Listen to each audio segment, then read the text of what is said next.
దేవుడు ప్రేమ స్వరూపి అనే మాటలు దేవుని దగ్గర మీద మనము పొందుకుందాము. ఆయన ప్రేమ స్వరూపి, ఎవరికి తెలియదు ఆయన ప్రేమిస్తున్నాడని. ఆయన ప్రేమను బట్టే మనం ఈరోజు సజీవులంగా ఉన్నాము. ఆయన మాత్రమే మనకు పాపక్షమాపణ ఇచ్చి, ఆయన ప్రాణం పెట్టి పాపక్షమాపణ ఇచ్చిన గొప్ప దేవుడు, శక్తిమంతుడు. దేవునికి మహిమ కలుగును గాక. దేవుని స్తోత్రం. దేవుని ఆరాధిద్దాము, దేవుని మహిమ పంచుకుందాం.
మహిమ కలుగును గాక.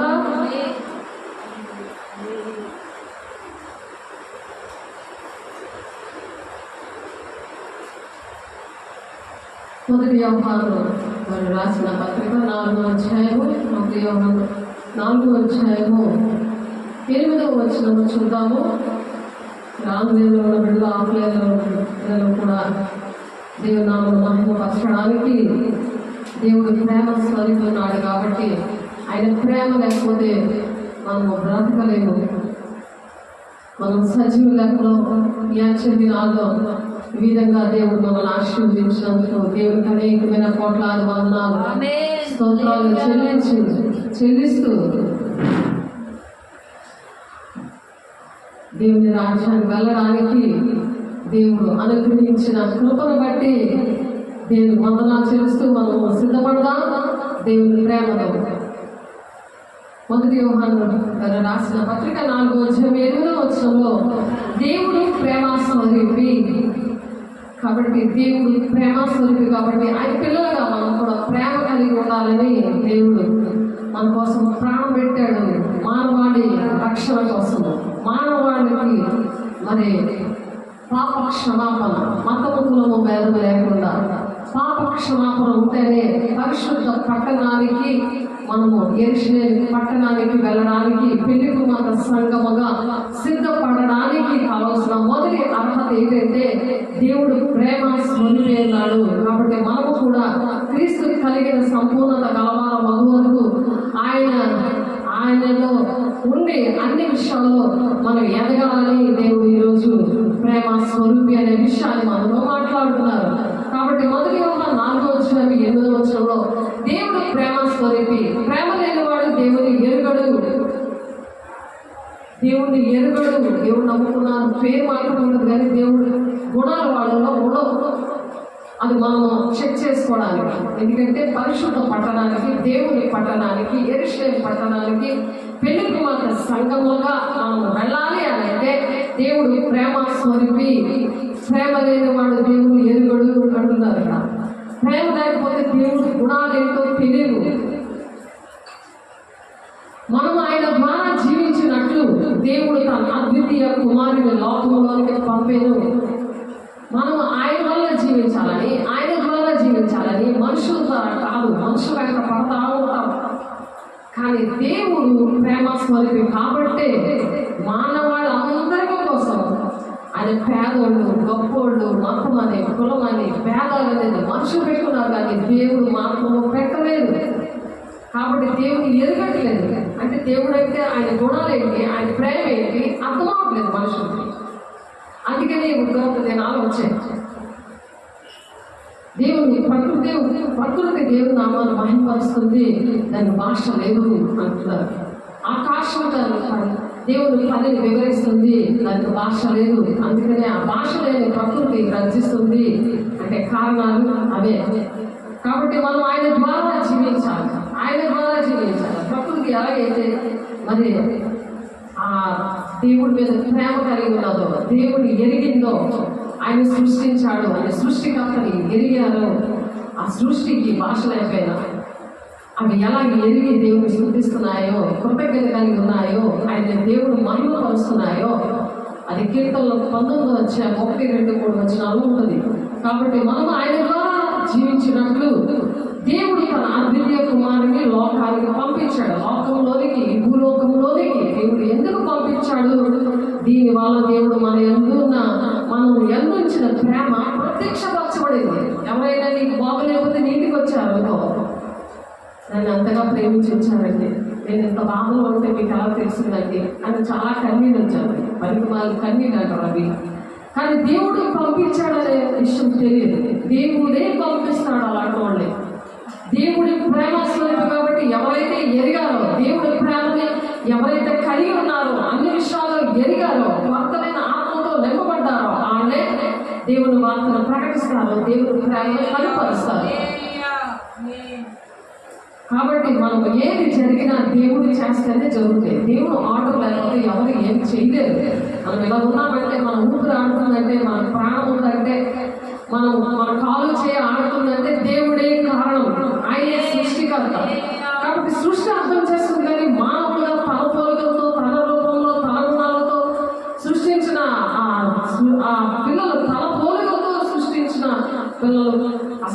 పట్టించుకోవట్లేదు, ఆయన తెలుసుకోలేకపోతున్నారు. ఇశ్రాయేలు ప్రజలు మరి దేవుణ్ణి ఎరగలేదు. మరి దేవుడైతే ఆయన గుణాలు తెలుసుకోలేదు. మేమే దేవుడి పిల్లలు అనుకుంటారు, కానీ అసలు దేవుడే అనుకున్నాం మేము దేవుడి పిల్లలు అంటారు. మేమే వెళ్తాం దేవుడి రాజ్యం అంటారు. దేవదూతలు ముందుగా సృష్టించాడు, దానికన్నా ముందు దేవదూతలను సృష్టించాడు దేవుడు. దేవదూతలతో చెప్తాడు, నేను నా రూపంలో, నా గుణాలతో, నా పోలికలో ఆ ప్రేమ గల దేవుడు సృష్టించాడు మనల్ని. అది సాతానుకి ఇష్టం లేదు. సాతాను ఎవరైనా దేవదూతను అభిషేకించి దానికి కొన్ని వరాలు ఇచ్చి దాని టాలెంట్స్ ఇస్తే దానికి ఇష్టం లేదు. మానవుడుగా దేవుని స్వరూపంలో మానవుని సృష్టించడం ఆ దేవదూతకి ఇష్టం లేదు. దేవదూతే చక్కగా ఉండాలి, దేవదూతలు మనుషులకి సేవ చేయడం ఏంటి అనే విషయాలు ఇష్టం లేదు. కాబట్టి ఇశ్రాయేలు ప్రజలు అలాగనుకుంటున్నారు, దేవదూతలు ఇలాగనుకుంటున్నారు. మరి మనుషులుగా దేవుని రూపంలో పుట్టిన వాళ్ళు కూడా ఎరగట్లేదు. దేవుడు అందరికంటే ఎక్కువగా ప్రేమించి, దేవదూతల కన్నా ఎక్కువగా ప్రేమించి మన కోసం ప్రాణం పెట్టాడు. ఆయన ఎంత గొప్ప దేవుడు. అందుకు భూలోకాలకు వస్తే ఆ దేవుడి ఎరగట్లేదు. ఆ ముగ్గురు కలిసే మరి కొత్త ఆకాశం కొత్త భూమిలో ఆయన సింహాసనం వేసుకొని వాళ్ళతో పరిపాలించాలని, దేవుడు ప్రేమ స్వరూపి ఉన్నాడని తెలుసుకోవడానికి దేవుడు కొంతమందిని ఏర్పాటు చేసుకున్నాడు. ఆ ఏర్పాటులో దేవుడు ఈరోజు మనతో మాట్లాడుతున్నాడు. మనం ఆయన ద్వారా జీవించినట్లు ఆయన ద్వారానే మనం జీవించాలి. ఎవరి వల్ల మనం జీవించలేదు. మనుషులు మనకు అన్యాయం చేస్తారు, దేవదూతలేమో అలాగా అటువంటి మైండ్తో ఉంటారు. మరి ఇశ్రాయేలు ప్రజలేమో అన్యులు అన్నమాట. ఇశ్రాయేలు ప్రజలు దేవుడు ప్రేమించాడు, కానీ ఇశ్రాయేలు ప్రజలు దేవుడి మాట వినలేదు. అర్థం భూమికి చేరలేకపోయారు. ఎంతగా ప్రేమించినా దేవుడి ప్రేమను అర్థం చేసుకోలేదు. కాబట్టి అన్యులుగా మనల్ని దేవుడు రక్షించుకున్నాడు. మరి మనం దేవుడి బిడ్డలుగా ఉండాలని ఆయన ఆశపడ్డాడు. ఈ 3 కేటగిరీలతో కలిసి నేను యువగా ఉండాలని ఆయన ప్లాన్ చేసుకున్నాడు. అది ఎఫ్ఎస్సీ రాసిన పత్రిక 1వ వచనంలో ఉంది ఆ మాట. పరలోకం భూలోకంలో ఒక్క దగ్గరే ఉండి దేవుని సింహాసనము శాశ్వత కాలము ఉంటామని దేవునికి మరి అలాగా ఎవరైతే కనెక్ట్ అవుతారో, ఎవరైతే ఎదుగుతారో వారి విషయంలో దేవుడు ప్లాన్ చేసుకొని ఉన్నాడు. కాబట్టి ఆ ప్రణాళిక మరి దేవుడి పిల్లలకి ఎవరైతే కనెక్ట్ అయి ఉన్నారో, కనెక్ట్ అయి ఉండడం అంటే పరిశుద్ధాత్మను పొందుకుంటే కనెక్ట్ అయి ఉంటారు. ఎలాగడం దేవుడి గుణాలు ఏంటి, తండ్రి చిత్తం ఏంటి, ఆయన ప్లాన్ ఏంటి, మన పట్ల ప్రణాళిక ఏంటి, ఆయన ఉద్దేశం ఏంటి, ఇవన్నీ కూడా ఆయన హృదయంలో ఉన్న బాధ ఏంటి, ఆ దేవుడు మనసు ఏంటి అనేది దేవుని ఆత్మలో ఉన్న వాళ్ళకే అర్థమవుతుంది. పరిశుద్ధాత్మ దేవుడు ఉన్న వాళ్ళకే అర్థమవుతుంది. వాళ్ళతోటే ఆయన ఉండాలని ఇష్టపడుతున్నారు. ఈ 3 కేటగిరీలతో కలిసి ఉండమంటున్నారు, ఉండాలని ఆయన ఆలోచిస్తున్నాడు. ఆయన దేవదూతలు పరలోకంలో ఉన్నారు, ఇశ్రాయేలు ప్రజలు నిష్ఠ కలిగి మరి యూదులు అనమాట. మేము దేవుని బిడ్డలు అంటారు, కానీ దేవుడు అంటే ఎవరో కరెక్ట్గా తెలియదు. దేవుడు వస్తే ఎస్సీ వస్తే ఆయన దేవుని కుమారుడిగా అంగీకరించలేదు. దేవుని మాటకి విరుద్ధంగా జీవించారు అన్యులు. మనల్ని ఏమంటారు, కుక్కలు అని అంటారు. వీళ్ళు మనకి అంత అసహించుకుంటారు ఇశ్రాయేలు ప్రజలు, యూదులు. కాబట్టి దేవుడు మనల్ని ఎక్కువగా ప్రేమించి ఈ దేవదూతల్ని, ఇశ్రాయేలు ప్రజల్ని, మరి అన్యులైన మనల్ని కలిపి ఆయన భూలోకంలో కొత్త ఆకాశం కొత్త భూమిలో యుగకాలంలో దేవుని రాజ్యంలో ఉండాలని ఆశపడుతున్నాడు. ఆయన ప్రేమ స్వరూపి మన కోసం ప్రాణం పెట్టాడు. చాలా మంది దేవుడు ప్రాణం పెట్టాడు ఎందుకో తెలియదు. ఆయన మరలా వస్తున్నాడు, 2వ రాకడలో రహస్య రాకడలో వచ్చి సిద్ధపడి ఆయనతో కనెక్ట్ అయిన వారిని, అంటే పరిశుద్ధాత్మను పొందుకొని దేవుడు హృదయాన్ని అర్థం చేసుకున్న వాళ్ళని తీసుకెళ్ళడానికి వస్తున్నాడు. మనం సిద్ధపడాలి. అందుకే దేవుడు రాకడ సూచనలు జరుగుతున్నాయి, విషయాలు తెలియవు. కాబట్టి అలాంటి అందరి కోసం కూడా దేవుడు ఇష్టపడే ఈ రోజు మనతో మాట్లాడుతున్నారు. అద్వితీయ కుమారుడు లోకానికి పంపాను. దేవుడు తన అద్వితీయ కుమారుడిని లోకానికి అందుకని పంపించాడు. ఎందుకు పంపించాడో తెలియదు. దేవుడు కుమారుడని తెలియదు. ఆయన మానవుడు అనుకుంటారు, ఆయన ఒక ప్రవక్త అనుకుంటారు, ఆయన మన కోసం ప్రాణం పెట్టలేదు అనుకుంటారు, ఆయన తిరిగి లేగలేదు, ఆయన లేపబడ్డాడు, చనిపోయి మన కోసం మనిషి చేసిన పాపములకి మనిషిగా ఆయన వచ్చి మహిమనంతటినీ విడిచిపెట్టి, అలాగే మనము కూడా మనకున్నదంతా విడిచిపెట్టి దేవుడికి మొదటి స్థానం ఇవ్వాలి. ఆ విధంగా ప్రేమించే దేవుడు ప్రేమాస్వరూపి. అలాగే మనం కూడా ప్రేమాస్వరూపము కలిగి ఉండాలి. ప్రేమ లేనివాడు దేవుడు ఎరగడు. అటువంటి ప్రేమ లేకపోతే దేవుడి గుణాలు తెలియవు. దుష్టుడు ఆలోచనలు వస్తాయి. ద్వేషము, అసూయ, మరి జల్సీనెస్, ఇలాంటివన్నీ వస్తాయి మానవుడి గుణాలు. కానీ దేవుడి గుణాలు ఏంటి? ప్రేమాస్వరూపి. క్షమించే గుణము, ప్రేమించే గుణము, త్యాగం చేసే గుణము, ప్రాణం పెట్టే గుణము. అది ప్రేమించడం కోసం ప్రాణం పెడతారు, కానీ చెడ్డ పనుల కోసం ఏకీపిస్తారు, కానీ మంచి విషయాల కోసం ఏకీపించారు. ఆయన ఎరుగురు అనమాట. దేవుడిని ప్రేమాస్వరూపిని ఆయన ఎంతగా ప్రేమించాడో ఆ ప్రేమను అర్థం చేసుకున్న వాళ్ళు దేవుని ఎరగలేని లెక్కలో వస్తారు.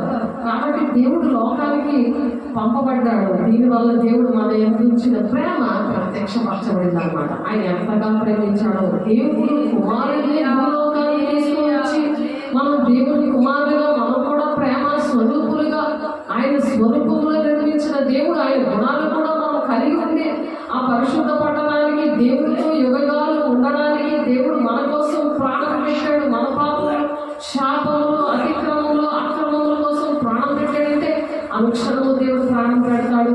అనుక్షణము మనం ఆయన సిరివేద్దాం, అనుక్షణము అవే తప్పుల్లో మునిగి తీరుదాం అంటది సాతాను. ఆ మాటలు వినుకొని అప్పుడెప్పుడో దేవుడు వస్తాడే, ఆయన ప్రాణం పెడతాడు, మనం ఎలా ప్రాణం పెట్టేస్తాం అని సాతాను ద్వారా బోధిస్తూ ఉంటాడు. కానీ దేవుడు నామతో పొందుకున్నప్పుడు మనం కూడా ప్రాణం పెట్టడానికి ఇష్టపడతాం. అలాగే ఇతరులు మనం ప్రేమిస్తాం. కాబట్టి మనం దేవుడిని ప్రేమించడం అది కాదు, తానే మనల్ని ప్రేమించి మన పాపములకు ప్రాయశ్చిత్తమైనకు తన కుమారుడు పంపించాడు. మన పాపాలకు పరిహారం రావడానికి, మతం కులం భేదం లేకుండా ఆయన మన పాపాలకు పరిహారం, పశ్చాత్తాపం, ప్రాయశ్చిత్తమై ఉన్నట్టుగా తన కుమారుని పంపేను. మొదటి యోహాను గారు రాసిన పత్రిక 4వ అధ్యాయం 10వ వచనంలో ఉంది మాట. చూడండి, రాసుకోండి. దేవుడు ప్రేమ స్వరూపి ఉన్నాడు. దేవుడి కోసము ప్రకృతి వివరిస్తుంది, ఆకాశం ఆయన చేతి పని వివరిస్తుంది. ఆయన ఏంటి చేశాడు? ఆకాశం, భూమి, మరి మానవుని అందరినీ చేసిన గాలి, వర్షం, ఇవన్నీ కూడా సముద్రాన్ని, సృష్టిని అందరికీ చేసేది ఆకాశం వివరిస్తుంది. భూమి ఆయన చేతి పని వివరిస్తుంది. కాబట్టి అలాగా వివరించాలని మరి మనిషి కోసం ఎంత ఆలోచిస్తాడు దేవుడు. ఆయన రూపంలో చేసినప్పుడు మన కోసం ఎంత ఆలోచిస్తున్నాం. మనం ఆ పని చేస్తున్నామా? మనలో ఆ ప్రేమ ఉందా? మనం ప్రేమ స్వరూపుగా ఉన్నామా అని చెక్ చేసుకోవాలి. చెక్ చేసుకుంటేనే దేవుని రాజ్యానికి వెళ్తాం. పశ్చాత్తాపమై ప్రాయశ్చిత్తమై విడుగు తన కుమారుడు పంపని ఇందులో ప్రేమ ఉంది. ఒకరు చేసిన తప్పులు ఇంకొకరు భరిస్తూ ఉంటాయి, అది ప్రేమ కదా. కొడుకు తప్పు చేస్తే తల్లి అడ్డపడిపోయి నాకేంటి శిక్ష అని అడ్డపడిపోతుంది కదా. అందులో తల్లి ప్రేమ మనకు కనబడతాం కదా.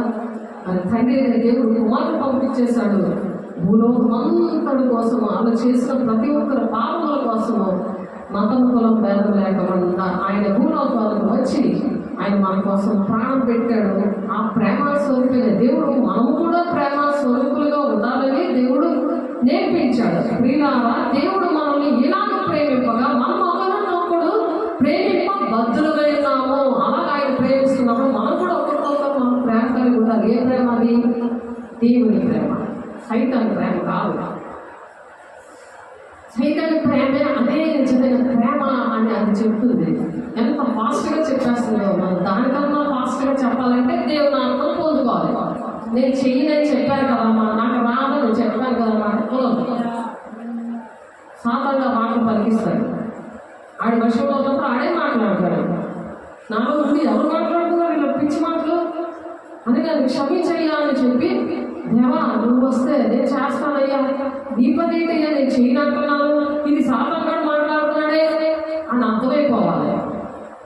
నేను చేయలేని తిరగబడుతున్నాను ఏంటి, దేవుడు నా మనకు అవమానం చేస్తున్నాడేంటి, నేను నాలో ప్రేమ లేదు అని తెలుసుకోవాలి. దేవుడి మాటలు ఎవరైతే దేవుడి ప్రేమ ఎరుగుకుండా ఉన్న వాళ్ళు చెయ్యను అంటారు, చెయ్యలేను అంటారు. వాళ్ళకి తిరిగి తలంటారు, ఆత్మ ఉంటారు. ఎందుకంటే తప్పులు ఉంటాయి కదా, తప్పు చేసినోళ్ళే కదా దాకుంటారు. ఆనాడు ఆదాము అవ్వలు పాపం చేశారు కదా, పాపం మాటలు విని, సాతాను మాటలు విని ఇది దేవుడితో సహవాసం చేస్తారు, అక్కడ దెయ్యంతో కూడా సహవాసం చేస్తారు. దాని మాటలు వింటున్నారు, దాని మాటలు విన్నారు, రెండు సహవాసాలు చేసి రెండు మాటలు ఆడతారు, చెయ్యను అని చేస్తారు. వెంటనే చేతులైతే ప్రమాణం చెయ్యాలి. దేవా నేను నీ మాట వింటాను, నాలోంచి ఎవరు మాట్లాడతారో ఆ వివేచన ఆత్మతో నన్ను నింపండి, నన్ను క్షమించండి. ఎవరు మాట్లాడుతున్నారో నేను తెలుసుకోవాలి, నేను ఎరగలేదయ్యా నన్ను క్షమించయ్యా, నేను ప్రేమ స్వరూపుగా ఉంటానయ్యా. నేను ఇద్దరి కోసం ప్రియులారా దేవుడు వాళ్ళను ఏనాడు ప్రేమింపక మనం ఒకరినొకరు ప్రేమింప బద్ధులమై ఉన్నాము. ఆయన ప్రేమ స్వరూపని ఆయన గుణాలన్నీ తీసుకొని మనం కూడా అలాగా ఇతరులను ప్రేమించాలి. దేవుడు అంటే ఎవరికో తెలియదు కదా, ప్రాణం పెట్టేది దేవుడు ఎందుకో తెలియదు కదా. ఎందుకు ఆయన 7 రోజులు మేకులు వేశారంటే ఈ చేతులతో చేసిన చెడ్డ పనులకి, ఈ కాళ్ళు ఇష్టం వచ్చినట్టు తిరగడానికి, దేవుడి సన్నిధికి రాకుండా, దేవుడి పనికి పరిగెట్టకుండా, మరి ప్రతి పని కూడా భూలోక సంబంధమైన వాటి కోసం వెతకడం కోసం. ఏ మానవుడు దేవుడు ఎప్పుడు చూసి ఉండలేదో మనం ఒకరినొకరు ప్రేమించడం, దేవుడు మన ఎంత నిలిచి ఉంటాడు, అప్పుడు దేవుడు నిలబడతాడు ఒంట్లోకి. దేవా రానైనా పరిశుద్ధాత్మ దేవా రాదంటే కాదు, కుదరదు అక్కడ. ఎప్పుడైనా ఏ మానవుడు దేవుడిని చూసి ఉండలేదు, కానీ మనం ఒకరినొకరు ప్రేమించలేదా, దేవుని పిల్లలు ప్రేమించి దేవుడి మాటలు నేర్చుకొని, దేవా నీ మాటలు నేను నేర్చుకుంటాను, నా హృదయంలో నీ మాటలు పెట్టు, నా లోనికి రండి, ఆ జ్ఞానం నాకు దయచేయండి అని అడిగినప్పుడు దేవుడి మాటలు ఒళ్ళంతా నిండిపోవాలి. మనమే ఒక బైబిల్ లాగా ఉండాలి. దేవుడి స్వరూపం అనేది మనలో కనిపించాలి, మనకే కనిపించాలి. మనలో మాటలు బాగా తెలుస్తాయి. చెట్టుకి పళ్ళు ఉంటే అది ఏం చెట్టో తెలుస్తుంది కదా, పండు వచ్చిన తర్వాత తిన్న తర్వాత ఇది ఏం చెట్టు అని చెప్తాం. అలాగే మనలో ఉన్న మాటలు ఏమి వస్తున్నాయో మనలో ఎవరున్నారో తెలుస్తుంది, మనకే తెలుస్తుంది. ఇంకేంటి ఇలా మాట్లాడుతున్నాను అనుకుంటాం, లంపలు వాయించుకుని దేవా క్షమించయ్యా, ఇంకెప్పుడు అలా మాట్లాడినాయి, సైతం కూడా వచ్చి నాతో ఇలా మాట్లాడించాడయ్యా, నేను కాదయ్యా నాకు తెలియలేదయ్యా. మన పౌరు గారు అలాగే అంటాడు. రామ 17వ అధ్యాయంలో, రామ 7వ అధ్యాయము 17, 18, 19 వచనాల్లో నేను ఏదైతే చేయాలని అనుకుంటా, చేయకూడదని అనుకుంటానా అదే నేను చేస్తున్నానంటే నాలో ఒక నియమం పనిచేస్తుంది, అదే పాప మరణముల నియమము. ఆ పాప మరణముల నియమము ఏదైతే చేయకూడదాం అనుకుంటున్నామో అది చేస్తుందంటే పాప మరణముల నియమము. ఒక నియమము నాలో ఉంది ప్రభా అని ఏడుస్తాడు. అప్పుడు జీవం ఇచ్చే ఆత్మీయ నియమము పాప మరణముల నియమం నుండి విడిపించిందంట. అదే పరిశుద్ధాత్మ దేవుడు. రోమ 7:2 పరిశుద్ధాత్మ దేవుడు విడిపిస్తాడు. ఏదైతే నువ్వు చేయకూడదు అనుకుంటున్నావు అది చేస్తావంటే ఒక నియమం, ఆ పాప క్షమాపణ రాలేదు. బాప్తిజం తీసుకున్న దగ్గర నుంచి కూడా దేవుడితో లేకపోతే ఇటువంటి ప్రాబ్లమ్స్ వస్తాయి. బాప్తిజం తీసుకున్న దగ్గర నుండి కూడా పరిశుద్ధంగా జీవించినప్పుడు అలాగా ఉండదు. అందుకని ఎడతెగక ప్రార్థన చేయండి అంటున్నారు.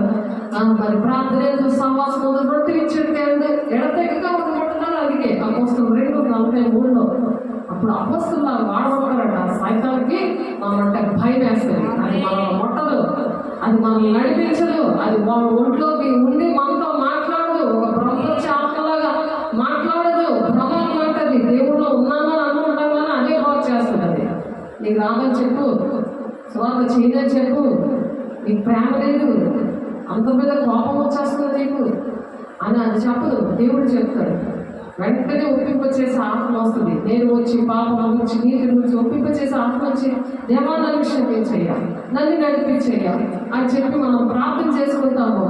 ఏ మానవుడు దేవుడు ఎప్పుడు చూసి ఉండలేదు కాబట్టి మనం ఒకరినొకడు ప్రేమించిన దేవుడు మన ఎంత నిలిచి ఉన్నాడని అప్పుడు అర్థమవుతాడు. ఆయన నిలిచి ఉండను, మన దేవుడు మన యందు నిలిచి ఉండను, ఆయన ప్రేమ మన యందు సంపూర్ణమగును. ఆయన ప్రేమ సంపూర్ణం అవుతుందట. పౌలు గారు చెప్పారు, ఆయన నా సంపూర్ణమైన బిడ్డ అని చెప్పాడు. నా కోసం ఆయన సాక్ష్యం ఇచ్చాడు. దేవుడు పౌలు గారితో నా విషయంలో అలా సాక్ష్యం చెప్పాడు. నా సంపూర్ణమైన బిడ్డ, నా బిడ్డ మాట విను అని చెప్పాడు ఆయన. ఎందుకంటే ఆయన వాదిస్తూ ఉంటాడు, చెప్పిందే చెప్పాలి, మర్చిపోతుంటాడు. ఎందుకంటే నీకు నాకు దోషం కూడా అడ్డంగా వచ్చింది. ఆ అడ్డంగా ఉంటే గుర్తుండవు. పాపం అనే గోడ అడ్డంగా ఉంటే వాక్యం గుర్తుండదు. సేవలో చెప్పిన మాటలు గుర్తుండవు.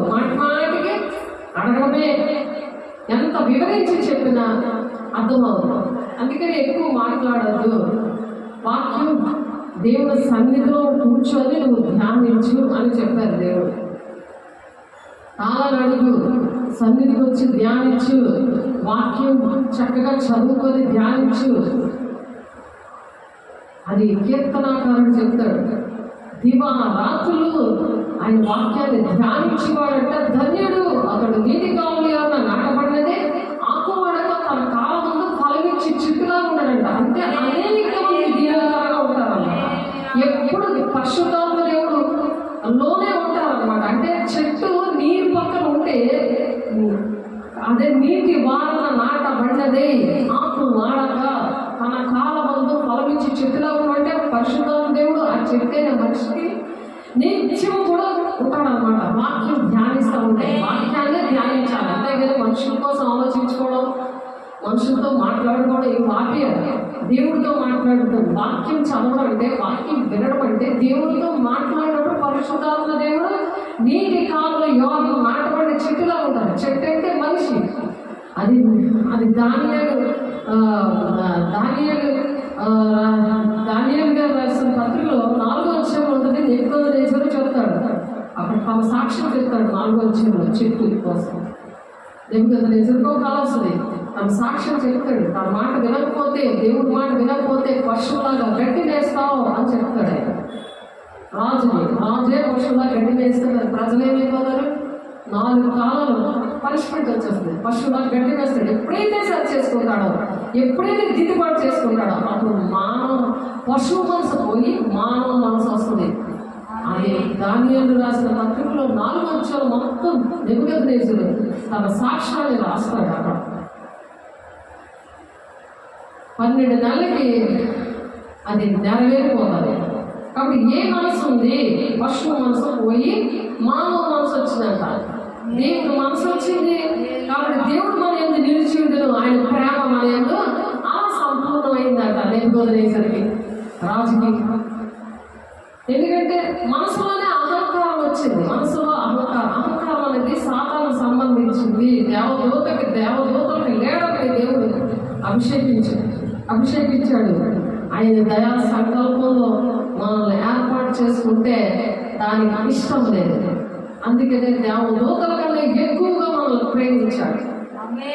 నిత్యము స్తుతిస్తున్నాయి, ఆరాధిస్తున్నాయి. కానీ ఆయన స్వరూపంలో, ఆయన పోలికలో, ఆయన బిడ్డలుగా మనల్ని ఏర్పాటు చేసుకున్నాడు. ఎంత భాగ్యవంతులు మనం! ఆయన ప్రేమ స్వరూపి ఎంత ప్రేమించాడు ఆలోచించండి. దేవుడు ఎంత ప్రేమమయుడు. దీనివల్ల మనం ఆయన ఎందుకు నిలుచున్నాం మరియు ఆయన మన యందు ఉన్నాడని తెలుసుకొనిచున్నాము. అనగా ఆయన మనకు తన ఆత్మలో పాలు దయచేసి ఉన్నాడు. ఎప్పుడైతే అనుకుంటే దేవుడు ఆయన ఆత్మలో పాలు దయచేస్తాడు. అలాగే ఏ సేవకుల దగ్గరైతే మీరు ఈ మాట వింటారో ఆ సేవకుల యొక్క ఆత్మలో పాలు వస్తుంటాయి మీకు. అంటే భాగం వచ్చేస్తుంది మీకు. నా దగ్గర బాప్తీసం తీసుకున్న వాళ్ళందరికీ మరి నాలో ఉన్న వరాలు వచ్చాయి, నాలో ఉన్న అభిషేకం వాళ్ళకి వచ్చింది. 8 ఏరియాల్లో నేను పనిచేస్తా. అక్కడ బాప్తీసం ఇచ్చినప్పుడు మరి దేవుడు నన్ను చూపించలేదు. ఏ బాప్తీసం ఇచ్చినట్టు చూశారు. ఎందుకంటే నేను ఆడమనుషులు కదా, అందుకు నాలో పురుషుడు అనే దేవుడు అంతరంగా పురుషుడు కనబడ్డాడు వాళ్ళకి. నాకు ఎంత ఆశ్చర్యం అనిపించిందో. వాక్యం చెప్తున్నప్పుడు కూడా దేవదూత కనిపించింది. ఎందుకంటే ఆడమనిషికి విలువరు. కానీ గలతీయులు 3వ అధ్యాయంలో ఉంటుంది, స్త్రీ పురుషుడు భేదం లేదు అన్నదాక. అందరూ దేవుడు ప్రకటించాలి. అందులో మగ్దలేని మరియ, 7 దయ్యాలు పెట్టిన మగ్దలేని మరియకి ఫస్ట్ దేవుడు కనిపించాడు. ఈ పునరుత్థాన వార్త తనలో ఉన్న ఇంకా కొంతమంది స్త్రీలు అందరూ కూడా ప్రకటించడానికి శిష్యులు దాక్కుంటే శిష్యులు తలుపులు కొట్టి దేవుడు మరణం నుండి లేచాడు, ఆయన పునరుత్థానుడయ్యాడు, తండ్రి చిత్తం నెరవేర్చాడు అనే విషయాలు పునరుత్థాన వార్త అంటే సువార్తని ఫస్ట్ స్త్రీలో ప్రకటించమని దేవుడు ఆర్డర్ ఇచ్చారు వాళ్ళకే. అది చెప్పదు. సాతాను బోధ పాము 2 నాలుగుతో ఉంటుంది కదా, ఇవి చెప్తుంది అది చెప్తుంది, వాక్యం వెళ్ళకుండా చెప్పదు. వాళ్ళ ప్రేమ స్వరూపమైన దేవుడిని ఎరగలేదు, ఎరుగక వాళ్ళకి తెలియలేదు. అందుకని దేవుడు నన్ను ఏర్పాటు చేసుకొని పేదలకు సువార్తమాన ఆమె ప్రకటించడానికి నేను అభిషేకించాను, చెరలో ఉన్న వాళ్ళు, బంధకాల్లో ఉన్న వాళ్ళు విడిపించడానికి నేను అభిషేకించాను, వైజాగ్లో విజయనగరం ఇచ్చి నేను లోబడితేనే నా ఆ వరాలన్నీ స్టార్ట్ అయ్యాయి. లోబడినప్పుడు దేవుడు అభిషేకిస్తాడు. ప్రతిదీ దేవుడు అలాగే సమర్పించుకున్నాడు, ఎలా త్యాగం చేసుకున్నాడో అలా ప్రేమ స్వరూపంగా ఉన్నప్పుడు ఆయన స్వరూపం ఇస్తాడు, ఆయన గుణాలు ఇస్తాడు, ఆ గుణాల్లో అభిషేకం ఇస్తాడు. నాకు ఇచ్చాడు అలాగా. నేను ప్రాక్టికల్గా అనుభవించి ఆ ప్రేమ ఏంటో నేను అనుభవించాను. మనుషుల దగ్గర నుండి ఇప్పటి వరకు ఎవరి దగ్గర కూడా నేను అనుభవించలేదు. ఈ క్షణం వరకు ఆయన ప్రేమ నేను అనుభవించి ఈ మాటలు చెప్పడం దేవుడు కృప చూపించాడు. దేవునికి మహిమ కలుగును గాక. మరియు తల్లి తన కుమారునిలో లోక రక్షకుడుగా ఉండుటకు పంపి ఉండుట మేము చూచి సాక్ష్యం ఇస్తున్నాము. అలాగే ఆయన కోసం సాక్ష్యం చెప్పగలగాలి. ప్రకృతి సాక్ష్యం చెప్తుంటే మరి నువ్వు దాన్ని సాక్ష్యం ఇవ్వకపోతే ఆయన దుఃఖపడతాడు కదా. ఆయన రూపం ఇచ్చాడు, కళ్ళు ముక్కు అన్ని కూడా ఇచ్చాడు, జ్ఞానేంద్రాలు ఇచ్చాడు. అది భాషలు కళ్ళు ముక్కు అవేమి లేవు. ఆకాశానికి భూమికి ఆయన నామం ప్రచురణ చేస్తుందంటే మనకు సిద్ధి రావాలి కదా. ఆయన రూపంలో ఉంటే ఆయన ప్రేమ స్వరూపండి. ఆయన ప్రేమ ఇలా ప్రాణం పెట్టేస్తా. ఆయన ఎందుకు ఇలా ప్రాణం పెట్టాడు ఏ మనిషికి తెలియదు. ఆయన తిరిగి లేచాడని తెలియదు. మానవాళ్ళ రక్షణ కోసం ఆయన ప్రాణం పెట్టాడని వేద గ్రంథాలు ఉన్నది. అన్ని చూడరు, చదవరు, వినరు. వాళ్ళు కళ్ళుండి చూడరు, చెవులుండి వినరు. వాళ్ళ హృదయం క్రోపినది అని యెషయా భక్తులు ప్రవచించాడు. అనేకమైన భక్తులు ప్రవచించాలి, అవన్నీ కూడా నెరవేరుతున్నవి వస్తున్నాయి, వచ్చేసే చాలా ఇప్పుడు వస్తున్నాయి. కొన్ని అవి గమనించాలి. వాక్యం తెలిగిపోతే ప్రవచనాలు నెరవేర్పు జరిగిపోతే దేవుడు వచ్చేస్తాడు. అది ప్రమాదం. మనం నేర్చుకోకపోతే ఆయన వచ్చేసాక పెళ్లికుమార్తె సంఘం వెళ్ళిపోతుంది, అంత్యక్రీస్తు వచ్చేస్తాడు, ఆ విడవడ సంఘంలో ఉండిపోవాల్సి వస్తుంది. అది ప్రమాదం. కాబట్టి మనం సర్వలోకానికి వెళ్ళి సర్వ సృష్టికి కూడా ఈ మాటలు చెప్పాలి అని చెప్తున్నాడు ఆయన. యేసు దేవుని కుమారుడని ఎవడు ఒప్పుకున్నా వారిలో దేవుడు నిలిచి ఉంటాడట. దేవుడే నిలుచుకుంటాడట, అలా నిలబడిపోతాడట. దేవుని కుమారుడు ఆయన. చాలా మంది దేవుని కుమారుడు ఒప్పుకోరు. ఆయన మనిషి అంటారు. ఆయన మానవుడు వచ్చాడు, పశువుల పాకలో జన్మించాడు. ఆయన మహిమ అంతా విడిచిపెట్టాడు. పర్లోక రాజ్యం విడిచిపెట్టి వస్తావా? నీ ఇంటి విడిచిపెట్టే బాగులో దిగుతావు. నీ ఇంట్లోకి సాగులు వచ్చి ప్రార్థన చేయాలి, అయినా నీ బోర పనిచేయదు. పాట పాడుకుంటే నోరు మీదకు మోకరించమంటే మోకరించము, లేచి ఆరాధన చేయమంటారు చేయము. ఒక రాయిలాగా విగ్రహంగా ఉండవు. ఎలా దేవుడు ప్రార్థనలు జవాబు వచ్చేస్తాయి. దేవుడు రాజ్యం కావాలి, బ్రహ్మచారం ఏంటంటే దేవుడు నమ్ముతున్నాను కదా, నేను చాలా పరిశుద్ధంగా ఉన్నాను కదా, నాకు అన్నీ తెలుసు కదా, నేను దేవుడు బిడ్డ కదా అని సాధారణ చెప్తూ ఉంటాడు. కానీ వాక్యం అనే ఉదక స్నానం చేస్తున్నప్పుడు అర్థమవుతుంది. సేవకుల దగ్గరికి వచ్చినప్పుడు ఆలయంతో కనెక్షన్లో ఉన్నప్పుడు ఆ ఆలయం ద్వారానే పెరుగుతున్న సంఘంగా ఎత్తబడే గుంపులోకి వస్తారు. మన ఎక్కడ దేవునికి ఉన్న ప్రేమను మనం ఎరిగిన వాళ్ళమే, దాన్ని నమ్ముకొని ఉన్నాము. దేవుడు ప్రేమ స్వరూపే ఉన్నాడు. ప్రేమ ఎందు నిలిచి ఉండేవాడు దేవుని ఎందు నిలిచి ఉన్నాడు, దేవుడు వారి ఎందు నిలిచి ఉన్నాడు. చూడండి అంత చక్కగా మరి యోహాను గారు వివరిస్తున్నారు. ఆ అనుభవంతో దేవుడు మనలో నిలబడితే ప్రతి కష్టానికి, ప్రతి నిందకి, అవమానానికి, ప్రతి శ్రమకి కూడా తట్టుకుంటాం. ఎందుకంటే అక్కడ జీవకిరీటం ఉన్నది, మహిమోత్సవాలు ఉన్నాయి, మనకి ఇళ్ళు ఉన్నాయి, అనేకమైన కిరీటాలు ఉన్నాయి, బంగారు పట్టణం అది. అందులో వెళ్ళాలంటే కొంచెం శ్రమ పడాలి కదా, ఒక 2 అవమానం భరించాలి కదా, 2 ఆశీర్వాదం ఉంది. మత్తయి 5వ అధ్యాయంలో అదే ఇక్కడ దర్శనం ద్వారా ఇక్కడ చూపించారు. ఇక్కడ బలిపీఠం దగ్గర మోకరిస్తే మరి నేను సువార్త చేయను, నా వల్ల అవ్వదు అని అంటే ఎలాగవుతుంది? సాతాను నడవాలి, చెదగొట్టుకొని నడవాలి, ఆయన కాళ్ళ కింద తొక్కుకొని నడమంటారు. 11:20 సమాధానకర్త అయిన దేవుడు మీ కాళ్ళ కింద సాతాన్ని చెదగొడతాడు. మీ కాళ్ళ కింద అంటే ఎవరో ఒకరు తొక్కితే అప్పుడు నువ్వు నిలబడతావా? మీ కాళ్ళ కింద నువ్వు తొక్కేయాలంటే దేవుడు మాటలకు లోబడాలి. దేవుడు ఎలా ప్రేమ స్వరూపిగా ఉన్నాడో అలాగే ఉండాలి. ఆయన గుణాలు రావాలి, ఆయన ఎవరో తెలుసుకోవాలి. తెలుసుకున్నప్పుడు ఆ తీర్పు దినమందంట మనకు ధైర్యం కలిగినట్లు దీనివల్ల ప్రేమ మనలో పరిపూర్ణం చేయబడుతుందట. తీర్పు అంటే న్యాయ సింహాసనం దగ్గర తీర్పులో నిలబడాలి. అది మంచిదైనా సరే చెడ్డమైనా సరే న్యాయపీఠం మీద లెక్క చెప్పాలి. ఇక్కడ నుండి ఆ కన్నురెప్ప పాటలోనే దేవుని రాజ్యాన్ని వెళ్ళగానే, ఆ మధ్యాకాశంలో వెళ్ళగానే పరలోక రాజ్యాన్ని తీసుకెళ్తాడు ఆయన. న్యాయపీఠం ముందు మనం లెక్క చెప్పాలి. అంటే ఒకటి మన జీవితం ఎలాగ గడిపేమో అదొక లెక్క, మనం ఎంతమందిని రక్షించామో అదొక లెక్క. 2 విధాలుగా మనం చెప్పాలి. దానివల్ల మనకి ఏంటంటే గిఫ్ట్లు అనేది ఇస్తాడు ఆయన. ఆయన అన్యాయస్తుడు కాదు. ఎంత శ్రమపడినా మనుషులు లెక్క పెట్టలేదు. నువ్వు బాధపడకు, నువ్వు నేను బాధపడేది ఇక్కడ లేదు. ఎందుకంటే దేవుడు అన్యాయస్తుడు కాదు. ఒక గ్లాసు మంచిగా ఇచ్చినా సరే సేవకులకి కానీ ఎవరికైనా ఏ మేలు చేసినా అది బాగా నోట్ చేసేస్తాడు. అక్కడ నన్ను నోట్ చేస్తాడు. నువ్వు ఎవరికి చెప్తున్నావు, ఏం చేస్తున్నావు, ఏం మాట్లాడుతున్నారు అన్నీ కూడా నోట్ చేస్తారు. ఆ ప్రతిదీ కూడా దేవుడి ప్రతిఫలం అక్కడ దొరుకుతుంది. కాబట్టి మనుషుల వైపు చూసేది లేదు, ఎవరి కోసం బాధపడేది లేదు. కాబట్టి మనం కూడా ఈ లోకంలో అట్టివారమై ఉన్నాము. ఎలాగా ఆయన ఎట్టివాడై ఉన్నాడు, మనము కూడా ఈ లోకంలో అట్టివారిగా ఉండాలని 3.5 సంవత్సరాలు వచ్చి ఆయన చేసి చూపించాడు. అలా ప్రాణం పెట్టాడు. మనం కూడా అలా ప్రాణం పెట్ట బద్దులమే ఉన్నామని వాక్యం చెప్తుంది. కాబట్టి ప్రేమలో భయం ఉండదు.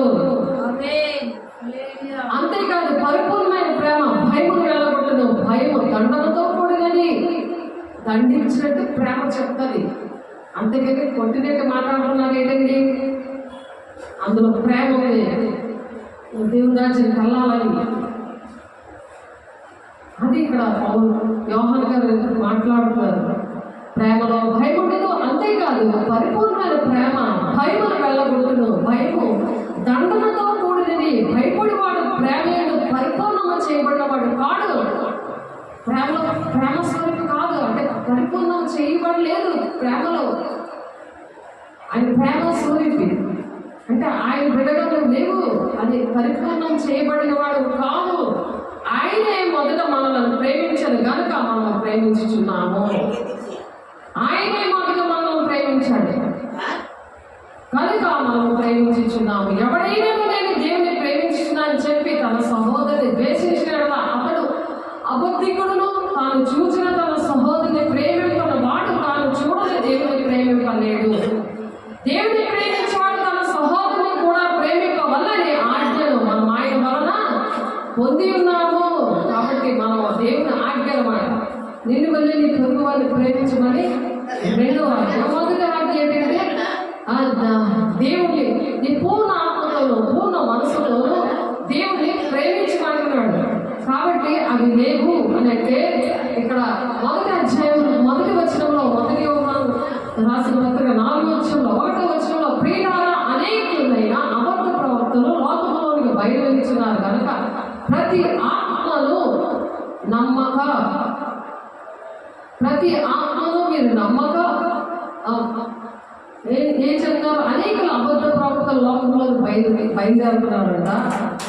కాబట్టి ప్రతి ఆత్మను నమ్మక ఆయా ఆత్మలు దేవుని సంబంధమైనవో కావో మీరు పరీక్షించుకోండి. దేవుని సంబంధమైనదో కావో మీరు పరీక్షించుకోండి అంటాడు. యేసుక్రీస్తు శరీరధారిగా వచ్చనని ఏ ఆత్మ ఒప్పుకొనునో అది దేవుని సంబంధమైనది. చాలా మంది దేవుని కుమారుడు వచ్చి ప్రాణం పెట్టాడు మానవాళికని ఒప్పుకోలేకపోతే వాళ్ళ దేవుని సంబంధం కాదు. కాబట్టి వాళ్ళు దేవుని రాజ్యానికి వెళ్ళలేరు.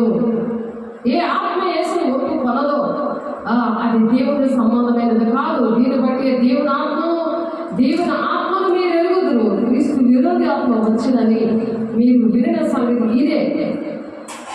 అనేకమైన చోట్ల మరి ఆ క్రీస్తు విరోధైన ఆత్మ ఎప్పుడో బయలుదేరి ఇప్పుడు అనేకమైన చర్చెస్లోనే అనేకమైన విధాలుగా వేల మంది ఉంటారు, అందులో వేల మంది ఉంటారు. కానీ ఆ విరోధి ఆత్మ ఏం చేస్తుందంటే వాళ్ళని దేవుడు ఆయన మనిషి, ఆయన దేవుడు కుమారుడు కాదు, మరి ఆయన ప్రాణం పెట్టలేదు, ఆయన తిరిగి లేగలేదు, ఆయన రక్తం ద్వారా పాపక్షమాపణ రాలేదు అని చెప్తా ఉన్నది క్రీస్తు విరోధి.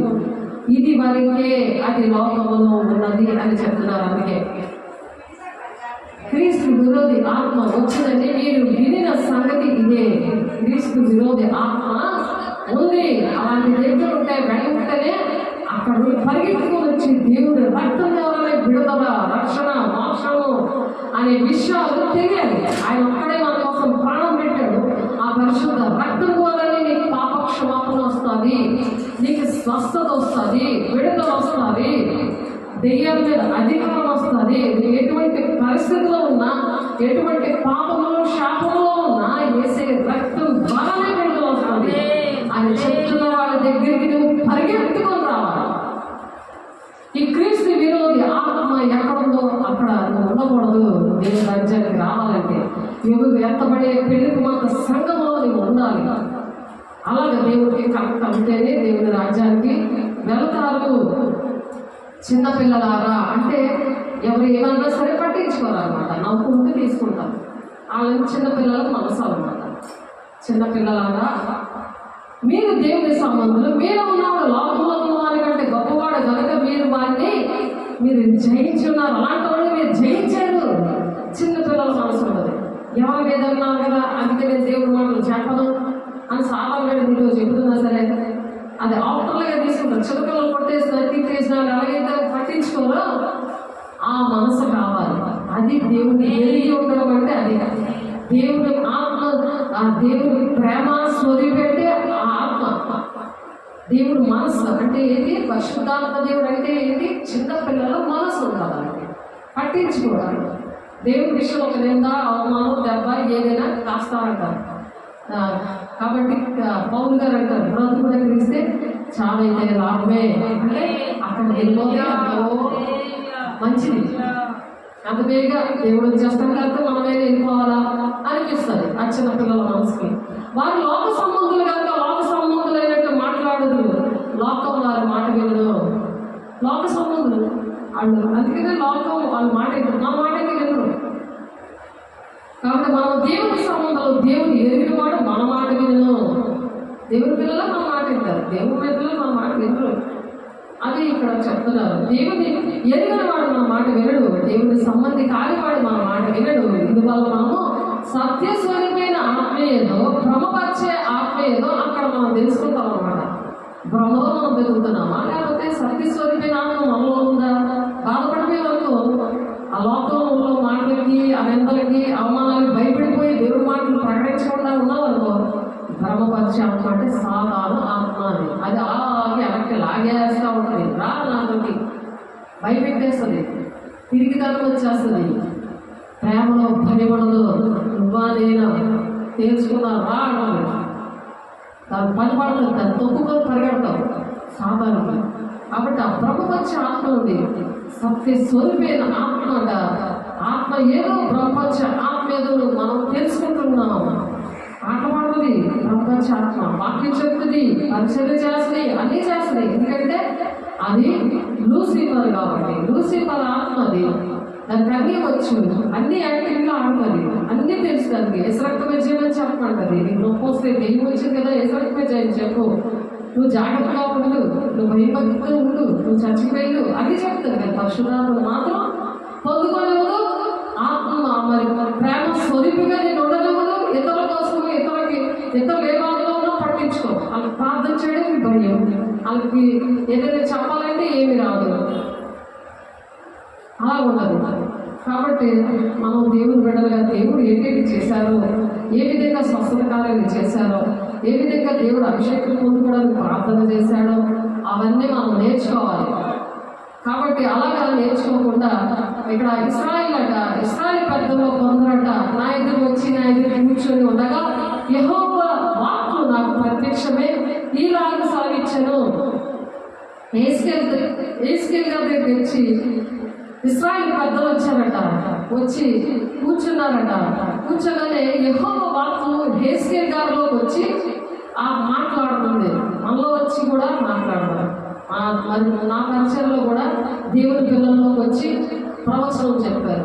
ఆ ప్రవక్త అయిన యేస్కేల్ గారిలోకి వచ్చి దేవుని నామములో మాట్లాడుతుంది.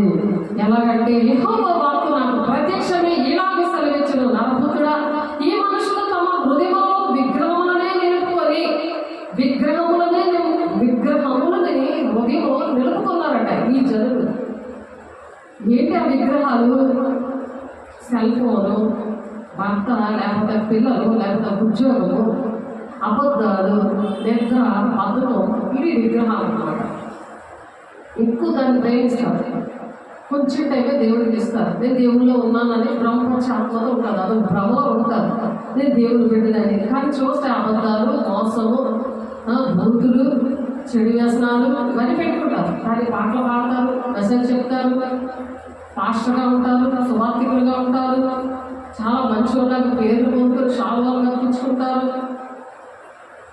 చూడండి, అలాంటి ఇశ్రాయేల్ ప్రజలట ఆయా ఆత్మలో చచ్చిపోయి కానీ కూడా ఆ ఆత్మలు మనుషులు ఉన్నాయి. అందరిలో కూడా మతం, కులం, భేదం లేకుండా చాలా చక్కగా మాట్లాడతారు. కానీ లోపల తోడే ఉండదు, పైన గొర్రె పిల్ల చర్మం వేసేసుకుంటారు. లోపల మాత్రం తోడే ఉంది. వీళ్ళు అంత వేగి వెళ్ళిపోతే మంచిదిరా అనుకున్నాను. వెళ్ళిపోతున్నాడు, ఫోన్ చేసి వెళ్ళచ్చు కదా అంటారు. ఇవన్నమాట. అప్పుడు మనం గమనించుకోవాలి ఏంటంటే ప్రత్యక్షమే యెహోవా వాక్కు నాకు ప్రత్యక్షమే ఇలాగ సాగించెను, నరపుత్రుడా, ఈ మనుషులతో మా హృదయంలో విగ్రహములని నిలుపుకొని. విగ్రహం అనమాట. అంటే చాలా పెట్టే గుణం ఉండదు, ఇచ్చే గుణం ఉండదు, ప్రేమించే గుణం ఉండదు, త్యాగం చేసే గుణం ఉండదు. మన పరలోక రాజ్యంలో మనం ధనము సిద్ధపరచుకోవాలి. మన ఒంట్లో ఉన్న శక్తి, డబ్బులు, మన టైము అన్ని కూడా దేవుడి ప్రజలు దేవుడి రాజ్యానికి వెళ్ళడానికి మనకి దేవుడు నేర్పించడమే, చెప్పడమే. అదే కష్టం కాదు కదా. దేవుడు ఎంతో అనుభవించాడు కదా, ఎంతో అభిషేకం ఇచ్చాడు, ఎన్నో దేవుడు వరాలు ఇచ్చారు. అవి మంచం కింద పెట్టకూడదు కదా, సాంపూతులు తిని పడుకోకూడదు కదా, దేవుడి దగ్గరతో గడుపుతే కదా ఆయన మళ్ళీ నింపుతాడు. ఆ వాక్యం అనే ఉదక స్నానం చేయించి దేవుడు సిద్ధపరుస్తాడు. మన యేసే కూడా రాత్రంతా అరణ్యంలో ప్రార్థన చేసి ఉదయమే సమాజ మందిరంకి వచ్చి బోధ చేసి స్వస్థతలన్నీ చేశాడు. మరి అవి కదా 3.5 సంవత్సరాలు నేర్పించాడు ఆయన. మరి ఆయనలా ప్రేమ స్వరూపిగా ఉండాలి. ఉండకుండా ఏం చేస్తున్నారంటే వాళ్ళు మరి యేస్కేల్ గారిలోకి యెహోవా వాక్కు ప్రత్యక్షమై చెప్తుంది ఏంటంటే యెహోవా వాక్కు నాకు ప్రత్యక్షమై ఇలాగే సెలవిచ్చెను, నరపుత్రుడై ఈ మనుషులు తమ హృదయంలో విగ్రహాలను నిలుపుకొని దోషం పుట్టించి అభ్యంతరము తమ ఎదుటనే పెట్టుకొని ఉన్నారు. వీరు నా యొద్ద ఏమైనా విచారణ చేయగలరా? పరిశుద్ధము కావాలి కావాలి కావాలి కావాలని విచారణ చేయొచ్చా? పురుషుడు మాత్రం చేయొచ్చా, చేయకూడదా? విగ్రహాలు నిలుపుకున్నారు గోడు హృదయంలో. టైం అయిపోతుంది, ఆమె ఏడు కానీ బొర్రలు ఉంటాయి, అవే ఒప్పుకోరు. ఆ విగ్రహాలన్నీ తీసేయాలి. సింహము, పాము, రోకల బండ, ఇవన్నీ పాము, ఇవన్నీ కనబడుతున్నాయి. ఎండిపోయిన చెట్టు, పొలాలు గంపడుతూ బస్సులో వచ్చి విసిరేస్తున్నట్టు ఇవన్నీ కనిపించాయి చాలా మందికి. మరి వాళ్ళందరూ ఏంటంటే విగ్రహాలు నిలుపుకున్నారు. దేవుడు ఇచ్చినవన్నీ విసిరేశారు. దేవుడు ఇచ్చిన వరాలు పొలాలు అన్నీ కూడా విసిరేశారు. లేమో తేజమని వెలుగుతుంది, పడుకున్నట్టు వెలుగులో ప్రకాశించి దేవుడు పరిచయం అనే కొన్ని పనులు అప్పచెప్తే అవన్నీ విగ్రహంగా పెట్టుకున్నారు. చాలా విషయాలు, పిల్లల్ని, ఉద్యోగాన్ని, అనేక పనులు, ఇంకేట పనులే. ఇదంతా అర్థంలా ఉండాలి. కానీ మీ హృదయం మాత్రం చీకటమయమే ఉండాలి. విగ్రహాలతో నిండిపోవాలి. ఈ భూ సంబంధమైన ఎదుర్కోవడం పరలోకం కొంచెం పాటలు వచ్చేసినప్పుడు ఎక్కడ ఉంటావు? ఆలోచించావా దేవుని బిడ్డ? నువ్వు ఆలోచించావా? ఎవరైనా నీతో వస్తారా? నువ్వు రావాలి, నీ బాధ అద్భుతంగానే దేవుడు చేస్తాను. నువ్వు పదార్థంటాను నడవకుండా ఉద్యోగంలో నేను ఎక్కువ నువ్వు ఉన్న ఉద్యోగంలోనే నీతో నేను నీ బిడ్డలను అప్పచెప్తాను, వరలక్ష్మి, నీ వెంకటలక్ష్మి, జయలక్ష్మి, వెంకటలక్ష్మిని అప్పచెప్పారు. అక్కడంతా కూడా సెక్యూర్గా చక్కగా తెర వేశారు, కంచె వేశారు, ఏ దుష్టుడు నేను ముట్టకుండా చూపించారు. మరి ఇంకొక దగ్గర అధికారులుగా జాబ్ చేస్తున్నప్పుడు భీముల్లో జాబ్ చేస్తున్నాడు, ఇప్పుడు చూపించారు. దాని ముందు అధికారుల్లో జాబ్ చేస్తున్నట్టు అప్పుడు కిటికీ దగ్గర వచ్చి సౌండ్లు, సాతాను వాడు నాన్న గల్పి పెట్టి ఆడు వెళ్ళిపోతున్నాడు, ఆడు మాట్లాడినప్పుడు గర్జన సౌండ్ ఇవన్నీ ఏర్పడి. కానీ ఇక్కడికి వచ్చాక కంచి వేశాడు. సాగులు ప్రార్థన చేస్తే అంత చక్కగా నిన్ను రెడీ చేస్తే నువ్వు ఆ విషయంలో పట్టించుకోకపోతే, నువ్వు ఎదురు వాళ్ళ కోసం నువ్వు ఆ భారం ఆ విషయాలు పట్టించుకోకపోతే, నీకు ఎంత నేర్పిస్తే నువ్వు మాట వినకపోతే ఇలా దేవుడు నువ్వు ప్రేమ స్వరూపి పిల్లలు కాదే. అవి ఎన్ని విగ్రహంగా పెట్టుకున్నావు నీ ఇంట్లో, కారుని, బంగారాన్ని, నువ్వు ఇచ్చిన ఉద్యోగాన్ని, అన్నిటినీ నువ్వు దేవుడు ఆశీర్వాదాలన్నీ విగ్రహంగా పెట్టుకుంటావా? ఒకసారి ఆలోచించు. దేవుడు పెట్టారు మంచి బాబునిస్తే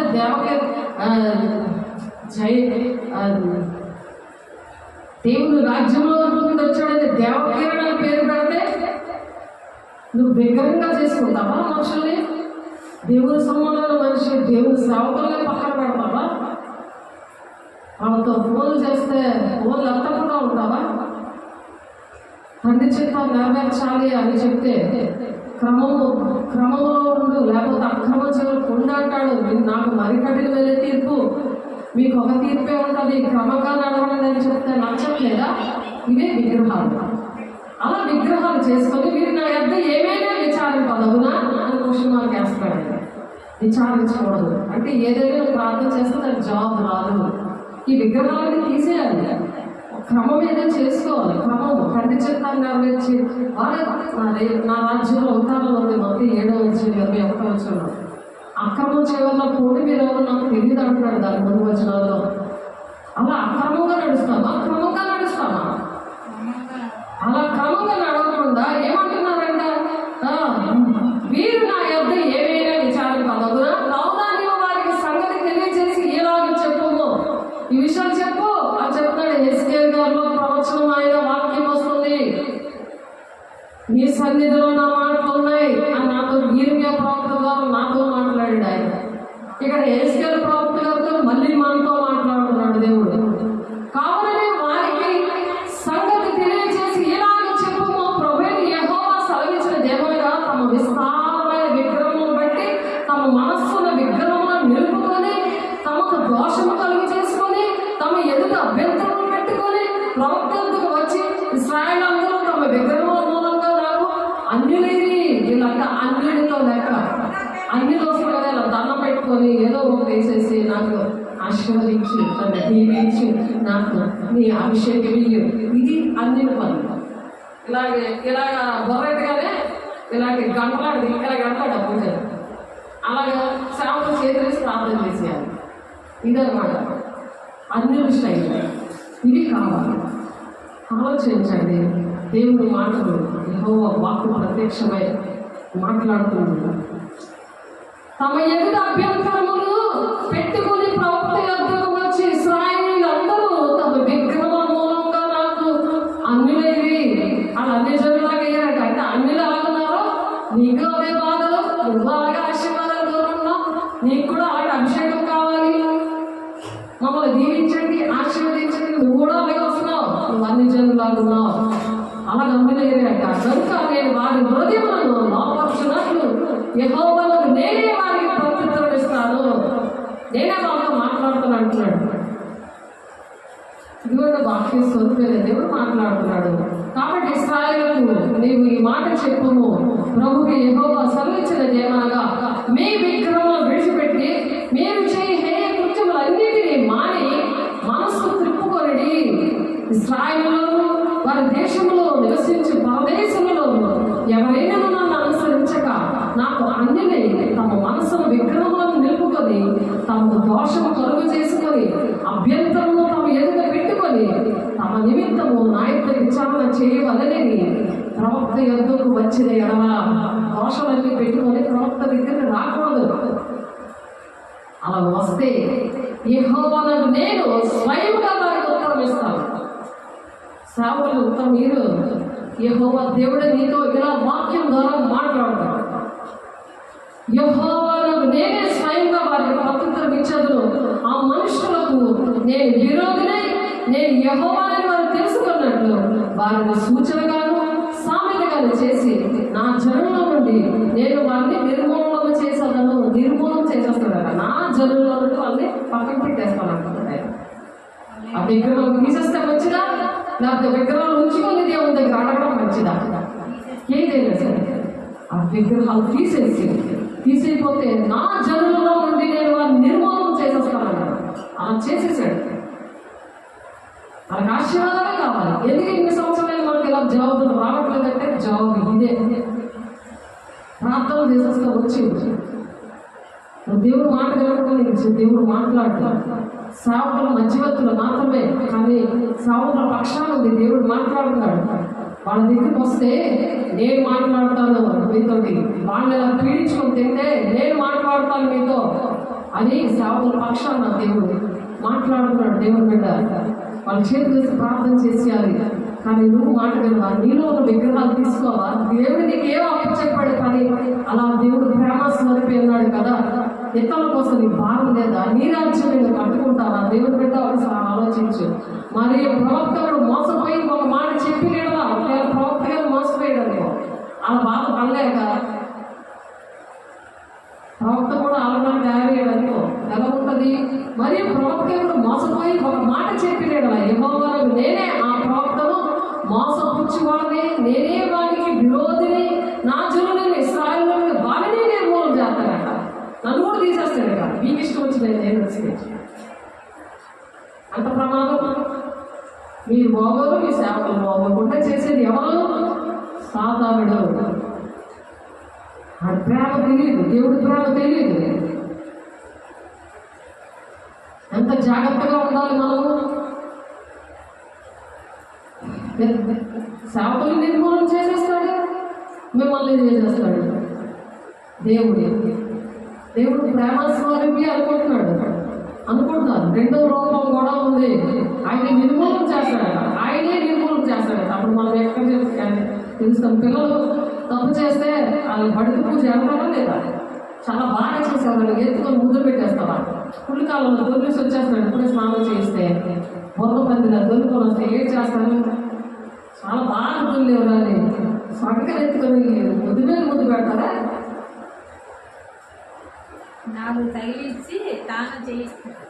అలాగే స్నానం చేస్తున్నాడు దేవుడు. నాలుగు తగిలిస్తాడట, నిర్మూలన చేస్తాడట, కల్పించకుండా చేసేస్తాడట. ఎక్కడ ఉంటాం మరి?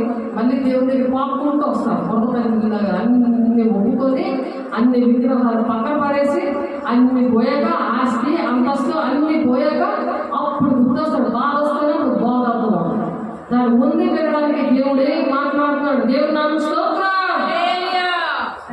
వాక్యం రెండో వాడిన కట్టం చెప్పినోతో మాట్లాడుతుంది, మరి వింటున్న వాళ్ళతో కూడా మాట్లాడుతుంది. ఇశ్రాయేలు ఇకను నన్ను విసర్జించి తొలగిపోకయు తాము చేయ అతిక్రమములన్నిటి చేత తమను అపవిత్రపరచుకొనగి ఉండి నా జనులగునట్లును నేను వారికి దేవుడినై ఉండినట్లును వారు అలాగున తమకు కలిగజేసిన దానిని దోషములకు శిక్ష నందుదురు. అలా చేస్తే వాళ్ళకి దోషానికి శిక్ష వస్తుంది. ప్రవక్త యొక్క విచారించబడి దోషం ఎంతో ప్రవక్త దోషము అంతే అదును. ఇదే యెహోవా వాక్కు. దోషం అనేది ఎవరికైనా ఒకటే అని చెప్తున్నారు. కాబట్టి దేవుడు మరి ఆ విధంగా మనం సిద్ధపరచాలని ఆశపడి ఈ మాటలు చెప్తున్నారు. కాబట్టి సంఘమునకు వెలుపడి వాటి అలా మనం మర్యాదగా నడుచుకుంటూ మీకేమీ పొదుగు లేకుండా మీకు ఆజ్ఞాపించిన ప్రకారం మీరు పనులు జోలికి పోక ఎలా ఉండమంటారు? మీ సొంత కార్యములను నన్ను జరిగించుకుంటే ఎందుకు మీ చేతులతో పని చేయడం ఆశ కలిగి ఉండవాలని మిమ్మల్ని హెచ్చరిస్తున్నాను అని దశలోనికే పత్రికలో మరి పౌలు గారు చెప్తున్నారు. మొదటి దశలోనికే పత్రిక 4వ అధ్యాయంలో అలాగా ఆశ కలిగి మనం దేవుడు పని చేయాలంట హెచ్చరిక చేస్తున్నాడు. అందుకే సహోదరులారా, నిరీక్షణ లేని ఇతరుల వరే మీరు దుఃఖపడకుండా నిమిత్తము నిద్రించిన వారిని గురించి మీకు తెలియకుండా మాకు ఇష్టం లేదంటారు. ఎవరైనా ఇంట్లో చనిపోయారని చాలా మంది బాధపడుతుంటారు. ఆ ప్రదేశంలో ఉంటారు. ఆది కాండం నుంచి మలాకి గ్రంథం వరకు అబ్రహాం, ఇస్సాకు, యాకోబుల దేవుడు మరి అనేకమైన భక్తులు అందరూ కూడా పరదేశంలో ఉంటారు. వాళ్ళందరూ కూడా మరి మధ్యాకాశానికి వస్తారు. సమాధిలో ఉన్నారు, క్రీస్తు మృతులవుతారు కదా, క్రీస్తులో ఉండి బాప్తిస్మాలు తీసుకుని దేవుడి పిల్లలుగా ఉండి చనిపోతారు కదా. వాళ్ళు కూడా ప్రభు వచ్చినప్పుడు అట, మా సహోదరులారా నిరీక్షణ ఎత్తమగానే మీరు దుఃఖపడకుండా నిమిత్తము నిద్రించి వారిని గురించి మీకు తెలియకుండా మాకు ఇష్టం లేదు. యేసు మృతి పొంది తిరిగి లేచనని మనము నమ్మిన ఎడలా, ఎవరైతే ఆయన చనిపోయి లేచారు అని నమ్ముతారో అదే ప్రకారం యేసునందు నిద్రించున్నారు కూడా దేవుడు ఆయనతో వెంట పెట్టుకొని వస్తాడంట. కాబట్టి మేము ప్రభు మాటను బట్టి మీతో చెప్పినది ఏమనగా, ప్రభు రాకడ వరకు సజీవంగా నిలిచిండు. మనము నిద్రించిన వారికంటే ముందుగా ఆయన సన్నిధి చేరగానే ఆ పాఠంతో ప్రధానమైన శబ్దంతో దేవుడి బోధతో పరలోకం నుండి దేవుడు దిగి వస్తున్నాడు. కాబట్టి క్రీస్తునాథుని మూడైన వారు మొదలు ఇస్తారు. ఆ మీద సజీవమై నిలిచిన మనము వారితో కూడా ఏకంగా ప్రభుని ఎదుర్కొంటాము. ఆకాశ మండలంలో మేఘముల మీద ఆయన కొనుకోబోతాడు. కాగా మనం సదాకాలం కూడా ప్రభుత్వం ఉంటాం. కాబట్టి ఈ మాటలే మనం చెప్పాలి. చెప్పి మీరు ఈ మాటలు చదవబోతున్నప్పుడు ఆదరించుకోండి అంటున్నాడు. అది ప్రేమ స్వరూపి యొక్క లక్షణాలు అన్నమాట. ప్రార్థన చేస్తున్నాము. పరిశుద్ధులమైన దేవ, మహిమగల దేవ, అభిషేకుడా నాయన, నీ కృపగల నామంలో, మహిమగల నామంలో ప్రభా మాతో మాట్లాడావు ప్రభా. మేము ఎలాగ క్రమంగా నడుచుకోవాలో, ప్రేమ స్వరూపిగా నేను ఎరిగి ఎలాగ జీవించాలో, ఎలాగ నీకు కనెక్ట్ అయితే ప్రభా మమ్మల్ని ఎలాగ ప్రేమించి మాతో నాయన సదాకాలము ఉండాలని, యుగకాలం మాతో ఉండాలని, మాకు ఇచ్చే బహుమానాలు ఏంటి అనే విషయాలు మీరు మాట్లాడుతున్నారయ్యా. అయ్యా నీకు వందనాలు, స్తోత్రాలు. ఏమిచ్చి మీరు తెచ్చుకోవాలి ప్రభా. మమ్మల్ని సరి చేయండి నాయన, మమ్మల్ని పరిశోధించండి ప్రభా. అయ్యా తల్లి విగ్రహములుగా ఏవైతే ఉన్నాయో అవన్నీ యేసు నామములో లైవ్ అయిపోవాలి, మహిమగల నామములో లైవ్ అయిపోవాలి. అయ్యా ప్రతి ఒక్క గృహంలోని ప్రతి ఒక్క బిడ్డలను కూడా, చెల్లిన ప్రతి ఒక్క బిడ్డలో కూడా నీ రక్తం ద్వారా పాపక్షేత్ర దయచేస్తున్నారు దేవ. మా కోసం ప్రాణం పెట్టిన దేవ, అయ్యా మీరు తండ్రి ఎంత గొప్ప అయ్యా ప్రేమతో కలిగి నేను మమ్మల్ని ఆశీర్వదిస్తున్నాను ప్రభా. అయ్యా నీ ప్రేమను ప్రకటించడానికి కావాల్సిన అభిషేకంతో నింపండి, నీ మహిమతో నింపండి. నీ అభిషేకంతో నీ బిడ్డలు ఆశపడుతున్నారయ్యా. ప్రతి ఒక్కరిని ఆత్మతో నింపండి, నీ అభిషేకంతో నింపండి, నీ మహిమతో నింపండి, నీ మాటలతో నింపండి. అయ్యా నీ కృపలో భద్రం వచ్చిందన్న మమ్మల్ని ముద్ర వేసావు ప్రభా. తండ్రి ఆ పాఠంలోనూ ప్రధానమైన శబ్దములో రానుగా ప్రభు మేము తెలుగు మాత్ర సంఘముగా మేము సిద్ధపడి మీకు మహిమ తెచ్చే బిడ్డలుగా ఆశీర్వదించి మమ్మల్ని పంపిస్తున్నాము. వందనాలు స్తోత్రాలు చెల్లిస్తుంది యేసయ్య పరిశుద్ధ నామములో బ్రతిమలాడి వేడుకుంటున్నాము తండ్రి. ఆమేన్. తండ్రి యొక్క దేవుని కుమారుని యొక్క కృప, పరిశుద్ధాత్మ యొక్క నిత్య సహవాసము చేతులెత్తిన ప్రతి ఒక్క బిడ్డకి, ప్రతి ఒక్క గృహంలో ఉన్న ప్రతి ఒక్క బిడ్డకి, సంఘంలో ఉన్న బిడ్డలకి, దేశానికి, అయా దేశంలో ఉన్న ప్రజలందరికీ కూడా సదాకాలము తోడై నడిపించిన గాక. ఆమేన్, ఆమేన్, ఆమేన్. దేవునికి మహిమ కలుగును గాక. God bless you. దేవుడు మిమ్మల్ని దీవించి ఆశీర్వదించిన గాక. ఆమేన్. Praise lord.